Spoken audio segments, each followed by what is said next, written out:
মাৰি আৰু তেখেতৰ পৰিয়ালবৰ্গক শুভকামনা জনাইছোঁ তেখেতলোকে এটা আশা লৈ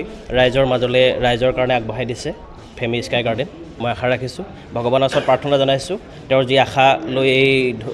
সুন্দৰকৈ ইমান ধুনীয়াকৈ ফেমি স্কাই গাৰ্ডেনখন সজাই পৰাই তুলিছে এখন ৰেষ্টুৰেণ্টখনলৈ তেওঁ সফল হওক ৰেষ্টুৰেণ্টখন ৰাইজে আঁকোৱালি লওক আৰু মই প্ৰাৰ্থনা জনাম ভগৱানৰ ওচৰত যাতে তেওঁ এই ফেমি স্কাই গাৰ্ডেনে ওদালগুৰি মানুহক বিভিন্ন সুস্বাদুৰ খাদ্য যোগান ধৰিবলৈ সক্ষম হ'ব বুলি আশা ৰাখি আজি মই স্কাই গাৰ্ডেনখন শুভ উদ্বোধন কৰি দিলোঁ ধন্যবাদ তেনে ক্ষেত্ৰত যেহেতু মানে ইয়াতে বহুখিনি মানুহ আহিব ভোজনৰ কাৰণে বা কোনোবাই অকণমান হ'লেও মানে স্কাই গাৰ্ডেনত সোমাব তেওঁলোকৰ কাৰণে কিবা এডমিনিষ্ট্ৰেটিভ ফালৰ পৰা কিবা নিশ্চয় আপোনালোকে দেখিছে ফেমি স্কাই গাৰ্ডেনৰ কাষতে আমাৰ থানাখন আছে কোনো ধৰণৰ ইয়াতে নিৰাপত্তাৰ ক্ষেত্ৰত কোনো ধৰণৰ অসুবিধা একেবাৰেই নাথাকিব ৰাইজ আহক ফেমি স্কাই গাৰ্ডেনলৈ সকলো আহক সকলোৱে এনজয় কৰক আৰু খুব ধুনীয়া ইণ্টেৰিয়ৰ ডিজাইনিং কৰিছে খুব ভাল পাব ইয়াত আহি পৰিয়ালবৰ্গৰ সৈতে আহি বা বিভিন্ন শিশু কেঁচুৱা সকলোকে লৈ আহি পৰিয়ালে ইয়াতে টাইম স্পেণ্ড কৰিবলৈ বা যিকোনো ধৰণৰ খাদ্য গ্ৰহণ কৰিবলৈ খুব ধুনীয়া সুবিধা আছে সকলোৱে আহক আৰু নিৰাপত্তাৰ ক্ষেত্ৰত কোনো ধৰণৰ একো সমস্যা নাথাকিব যিহেতু থানাখন ওচৰতে আছে এডমিনিষ্ট্ৰেশ্যন ওচৰতে আছে আমি আছোঁ আমাৰ পৰা যিমান প্ৰয়োজন আছে নিৰাপত্তাৰ ক্ষেত্ৰত যিমানটো দিশত আমি চাব লগা আছে আমি চাই দিম ধন্যবাদ स्काई गार्डेन ओरैनोथ' गासिखौबो हायनाय जोंनि जेसेबां इन'ग्रेसन खालामनो थाखाय जोंनि मानोना असि सार हायनायमोन बेनि थाखाय जोङो बिसोरखौबो थेंक इउ होनो हरो आरो जेराव बेलासिनि आलासिफोर हायदों आरो जेनेबा जेसेबांखिनि जोंनि लोगोफोर एबा माबा खालामदों इन'ग्रेसन हिसाबै जोंहा बिसोरखौ गासैखौबो फार्स्टआवनो थेंक इउ होनजोबो दायो बे रेस्टुरेन्टखौ खुलिनायाव जोंहा माने हास्थायबाय थादोंमोन बहुत दिननिफ्रायनो दायो फाइनालि जों खुलिनो हाबाय प्लास आरो बेयाव जोङो मेन थांखियानो जाहैदोंमोन जोंहा गाहायाव हटेल दङ हटेल फामि पेलेस बे हटेल फामि पेलेसा जोंना रेस्टुरेन्ट गैयामोन थ' जानो थाखाय उसुबिदानि थाखाय जों ओरैनो थालि सिस्टेम खालामना होयोमोन आरो स' सिन्स दायो जेनेबा बेयाव मानसिफोरनि फालांगिफोराबो बारलांबाय थादों मानसिफोरनिया बे हिसाबै जोङो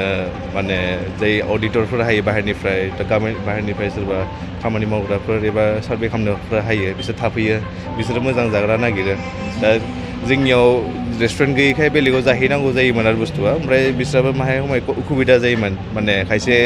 जोंनि बर'नि खानाखौ जानो हाया खायसे माबा खालामनो हायो गावसिनिबो लुगैयो माहाय डिफारेन्टबो लुगैयो दा रेस्टुरेन्ट हिसाबै जोंनियाव गैयामोन दा बेखौ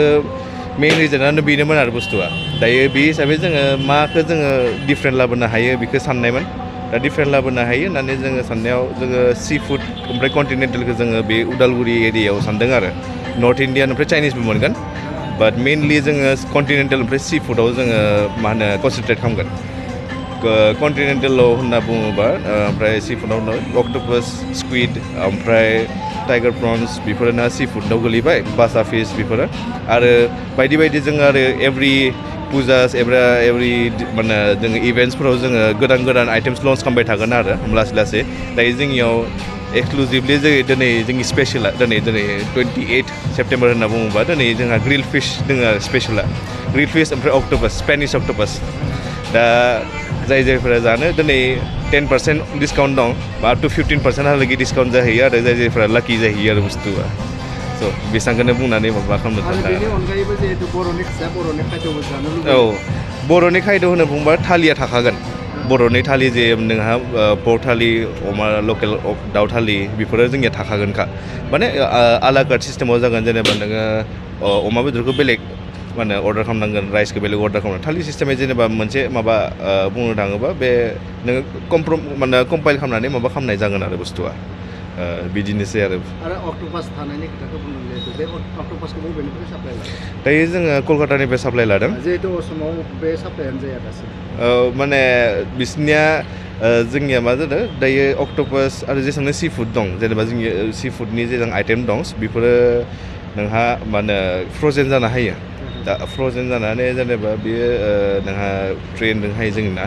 थ' बेखौनो जोङो बेयाव जि मेन प्रसिडियर बेफोरखौ मारै खालामनो प्रसिडियर खालामनानै जोङो सेफखौबो जोङो वेस्ट बेंगलनिफ्राय लाबोनाय जादों जाहाथे माय एक्सपिरियेन्सबो मोनसे कन्टिनेन्टेल ओमफ्राय सि फुडनि खेथ्रआव ओमफ्राय नर्थ इण्डियान आरो चाइनिसनि थाखाय बेलेग एक्सट्रा सेफ लाखिनाय जादों आरो बुस्थुआ संग्राफोरा ओरैनो बाहेरनि नामा ना सासे बाहेरनि बाखिफोरा लकेलनिनो ओमफ्राय सानैसो जों गावनिनो बर' माने गथ'फोरखौ लाखिदों जेनेबा जाय माने बिसोरनिफ्राय सोलोंनानै गावसोरबो माहाय मा होनो गावसोरबो आइडिया माहाय मोन्थों बायदि आरो जेनेबा बाहेरनि कुइजिनफोरखौ आरो दायो जेनेबा बेवहाय फैनो गोनां जिथु कास्टमार बिथांमोनखौ माबायदि खावलायहरगोन नोंथांनि रेस्टुरेन्टआव फैनो थाखाय औ दायो जोंनियाव रेस्टुरेन्टआव जोंहायो मेन थिंआनो जाबाय जोङो जेसेबां हायो गासैखौबो मोजाङै सार्भ खालामनो ट्राइखौ सेस्था खालामदों जों हस्पिटालिटि सेक्टराव जेथा जोंनिया आरो जोङो जेसेबां हायो नोंनि इस्सा मथे जोंनियाव माने जोंनि केपेबिलिटिसनि मारै जोङो माबा खालामनो हागोन बेखौ जों सार्भ खालामनो हायो बेखौ जोङो जोंनि बेस्ट पारफरमेन्स जों बेसेबां हायो जों we will keep our best जोंनि माबानि थाखाय पारफरमेन्स माबा नोंसोरखौ सार्भ खालामनो थाखाय आरो जोंनि जेरै बुंदों आङो इनफर्म खालामखानाय दिनै आरो अपेनिं हिसाबै अपेनिंनिफ्राय दुर्गा फुजासिम जोङो 15% डिसकाउन्टखौ जोङो लाखिदों आप टु 15% डिसकाउन्टखौ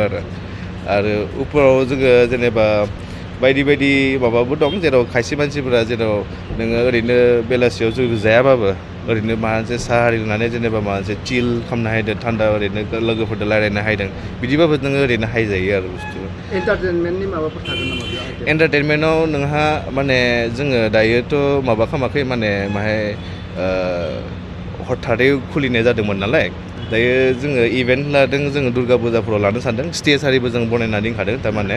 स' बे हिसाबैनो जुदि जोङो एकस्टिक भार्जन जेनेबा माने बांद्राय हाला नङा ओरैनो गिटार सिटार लानानै एबा माबा मोनसे सोरबा पयेट्रिबो खालामनो हागौ बा बिदि बायदि नोंसोरो माबा खालामनो हागोन आरो नोङो जाय जोंहा गाहायावनो आरो कनफारेन्स हलबो दं कनफारेन्स हलखौबो जोङो डाइरेक्ट बुकिं खालामनानै माने नोंसोर बेखौनो फुरा बुकिं खालामनानै नोंसिनि वेडिं रिसेपसन हक नोंसिनि बार्थडे पार्टि हक बिदिखौनो नोंसोरो माबा खालामनानै बुकिं खालामनो हागोन आरो फामि होननानै जिहेतु रेस्टुरेन्टनि मुंखौ लाखिबाय सोरनि मुङाव लाखिनाय जाखो बा मानो बेयो जोंहा आब'नि नामाव लाखिनाय जादों आब'नि निकनेम जायोमोन फामि होननानै दा ओरैनोलाय आगोलाव जेनेबा बुंनो थाङोबा फामियानो जागौमोन खिन्थु नामा बाहाय आब'निया बेखौ दानना होबा जागोन मुङा जोंहा आब'नि जाहैयो जेनेबा बे हिसाबै बाबाया जेनेबा हटेलखौ फामि पेलेस